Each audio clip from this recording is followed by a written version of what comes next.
pleasant day to you, my dear students. Our topic for today would be the elements of literature as to plot.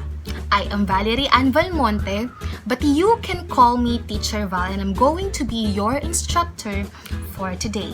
So, how is everyone doing? So before we start, let me just ask you to sit back and relax and enjoy the rest of the lesson. I know we are all fed up with all the requirements and all the deadlines, but that's how life's supposed to work, right? So might as well we can be productive today and enjoy the lesson that I am going to teach you. So let's have a warm up. Does anyone else in the class recognize these movies? I know you do, because these movies are one of the classic movies that we have watched since we are children. The first one here is The Notebook, the one of the most classic movies that Nicholas Sparks have written and produced. So, what do you think is the problems that Noah and Ali have encountered in the movie The Notebook? Kindly pause the video. Thank you.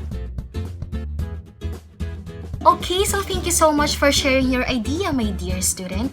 So the problem that Noah and Ali faced throughout the movie was that Ali's parents was not in favor of Noah because first of all, Noah was not rich and Ali belongs to the family of the high-class people, whereas her parents think that Noah is not suitable for her.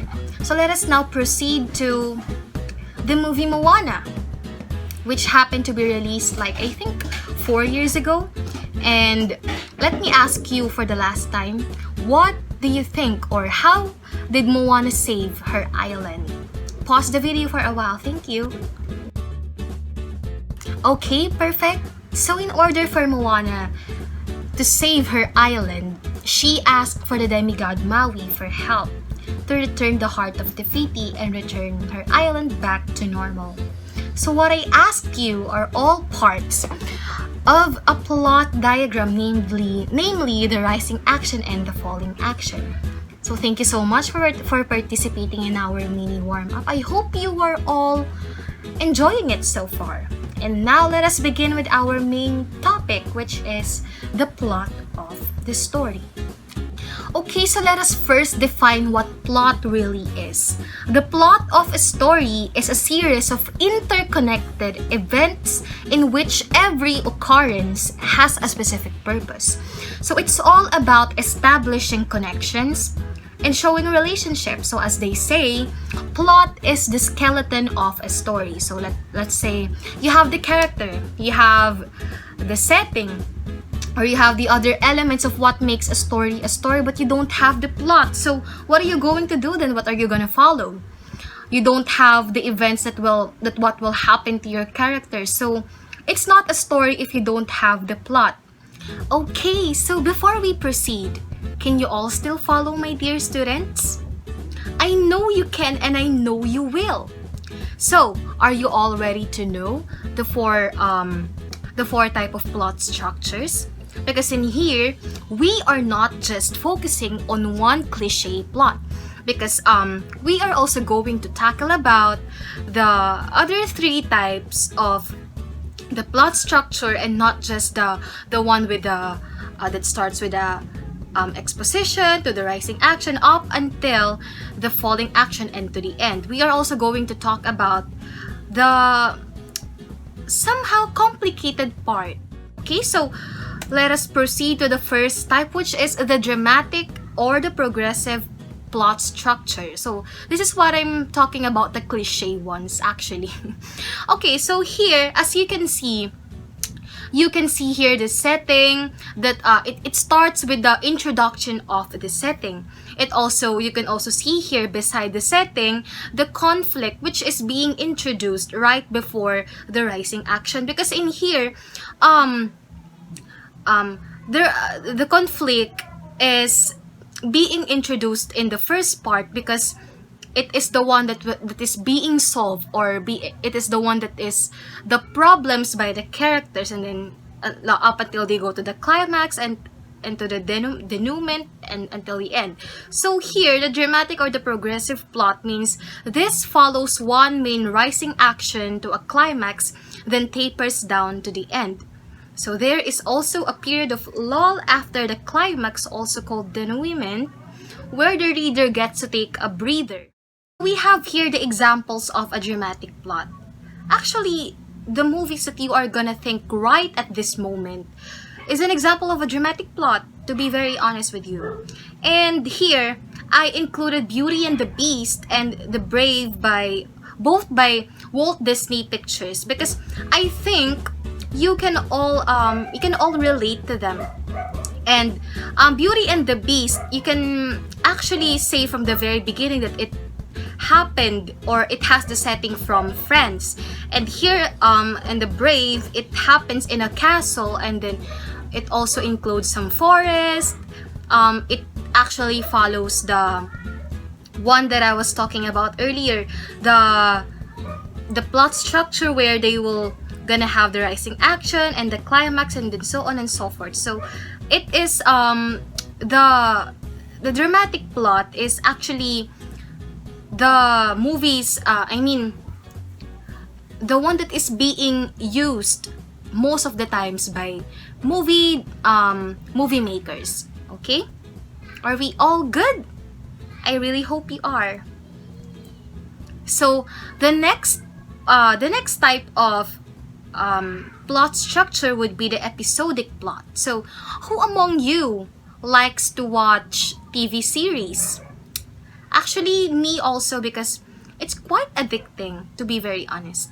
And okay, so here, as you can see, this in the chapter 1 there is a rising action, and then also in the chapter 1 you will gonna have the climax 1, and then after that it will have an ending, and then just like most of the TV series that we know. For example, I'm gonna give you an example later on. So let us just define what episodic plot is, shall we? So, plot action begins early and increases with each story, chapter, or book. Many television shows are set up with an episodic plot. So, the general focus is to keep the reader's interest unwavering. So, the main focus of an episodic plot is that you can actually maintain your curiosity that what will happen to the next episode will still amaze you, because this kind of plot includes a lot of cliffhanger scenes, because if not, then it's not an episodic plot at all, because you already know it. You have the author needs to be more and more creative. We have here the examples of an episodic plot. We have here the Harry Potter. I know since the beginning of time, most of you, my dear students, have watched the series of Harry Potter, and I have to admit, I just watched it because my brother told me to. Okay, so here I also included Lucifer, which I happen to watch at this very moment, and it's actually interesting and it shapes my critical thinking skills. So yeah, I hope you are still with me, guys, and I hope you can still follow. Let us now move on to the third type of plot structure, which is the parallel plot. So a parallel plot, as you can see, it has this like spiral arrow thing that interconnects with each other. So it means here the writer weaves two or more dramatic plots that are usually linked by a common character and a similar theme. So in here, to be honest, I haven't really watched some movies like this, but I searched that Romeo and Juliet is one of the best examples of a parallel plot. And when I was a kid, I watched this Princess and the Pauper Barbie movie, and since the beginning of that movie, the author included two princesses. I mean, not princesses, only one princess and then another girl from a certain part of the village. And they happen to be look alike, like really identical twins. And with that, the author focus on the princess part, and then the second, and then afterwards it went to the pauper. So after that, these two girls,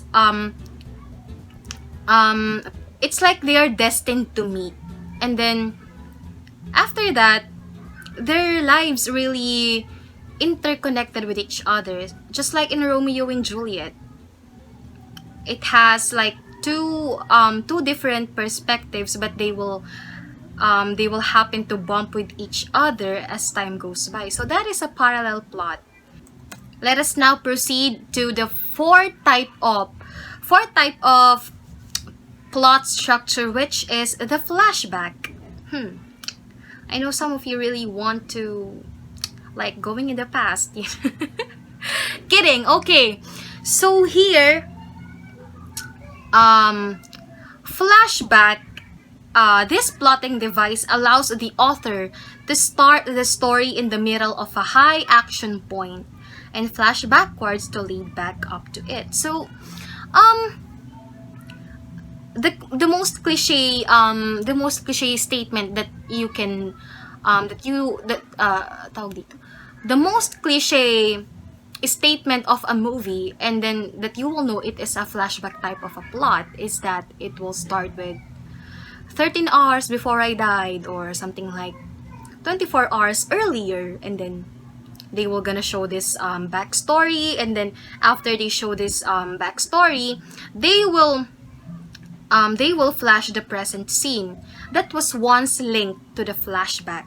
An example of a flashback plot would be Netflix series 13 Reasons Why, because here, before, every now and then, before Hannah Baker was killed, they will gonna flash the scenes before, and then also in Titanic movie, you can see in the beginning of that movie that the old Rose was stating something about her past about the Titanic ship, and then after she stated it, you will gonna see the happenings of the accident, of the flooding and the sinking and all, and then the 500 Days of Summer. I have to admit, this is a really good movie, but it's kinda confusing if you don't really pay attention to it, because in here you will gonna see day 4, and then afterwards you will gonna proceed to day 12, and then after that day 500. It's really quite confusing, to be honest, but it's quite a good movie that uses flashback as their plot. So I hope flashback is good with you guys. And now let us proceed with our brainstorming part. Let us see if you understood what I was talking about. And here, I want you to get a piece of paper to answer these questions. So you are given 30 seconds to answer, my dear students.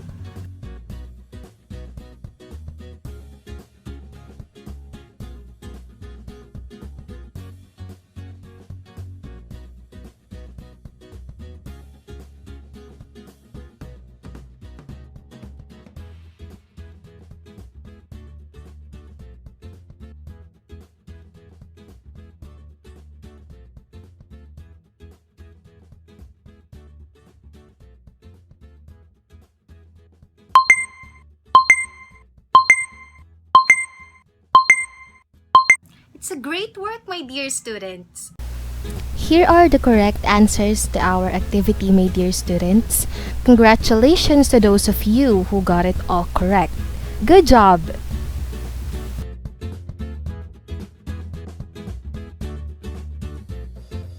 So, thank you so much, my dear students, for participating. I really hope you learned something new today. And before I let you go, I will let you read this particular quote that I got from the Lion King movie. So it says here, Oh yes, the past can hurt, but you can either run from it or learn from it. So, whatever happens from you in the past, it could be painful, it could be very joyful, or it could be just something plain, but there's no need for you to be a prison of your past. It's not the baggage that you have to carry all your life. I know, as I have been there, and I know the past could really be a nightmare for some of us, but you have a choice. You can either run from it, you can just let it go and do not look back at it, but that's not really recommended. That is why we should learn from the past, because it is experience